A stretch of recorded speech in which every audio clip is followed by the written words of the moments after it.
नमस्कार. इथे मी तुम्हाला बारीक चवळीची भाजी करून दाखवते. भाजी म्हणजे उसळ टाईप पण बिन वाटणाची. इथे मी पाव किलो बारीक चवळी घेतले. ती मी न भिजवता कुकरमध्ये मीडियम गॅसवर 5 शिट्ट्या देऊन उकळून घेतली. आता त्याच्यामध्ये मसाले.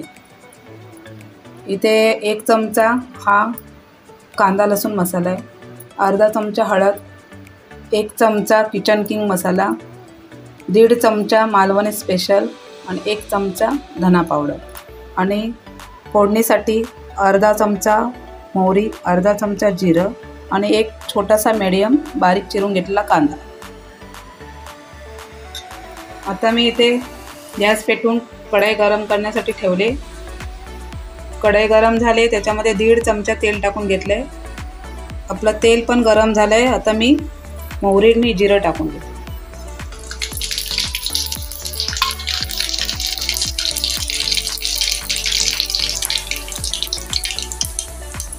इथे आपला जिरं मोहरी तडतडलं आहे.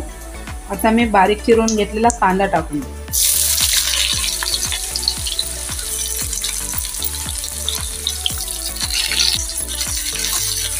तुम्ही इथे एखादा छोटा बारीक टोमॅटो पण कापून घालू शकता. इथे आपण 1 मिनिट चांगला कांदा मऊ करून घ्यायचा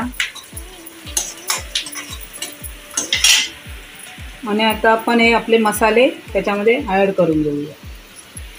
1.5 चमचा मालवणी स्पेशल, 1 चमचा किचन किंग मसाला, अर्धा चमचा हळद, 1 चमचा कांदा लसूण मसाला आणि 1 चमचा धना पावडर. तर मी याच्यामध्ये मिक्स करून घेते.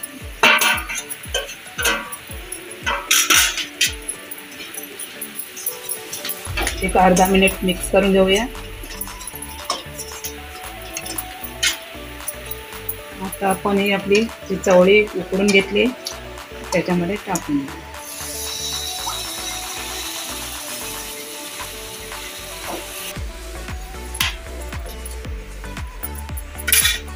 इथे आपण चवळी उकळताना 2 ग्लास पाणी ओतलं होतं. त्याच्यामधलं थोडंसं बॅलन्स बाकी उरलेलं पाणी आणि त्याच्यामध्ये मी अर्धा ग्लास पाणी ॲड केलं.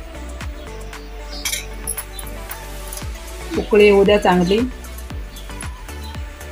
5 मिनटं. आपलं मीठ टाकून घेऊया.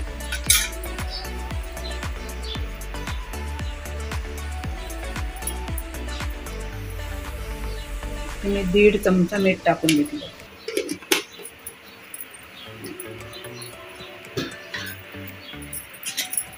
मिक्स करूया आणि 5 ते 7 मिनिटासाठी चांगली उकळी काढून घेऊया.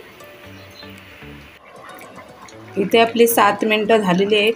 मी 5 गॅसवरती 7 मिनटं उकळून घेतले. आता मी एवढी पातळ झाली आपली भाजी.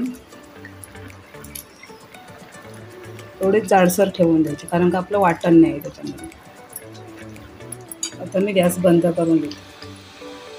आपली भाजी तयार झाली.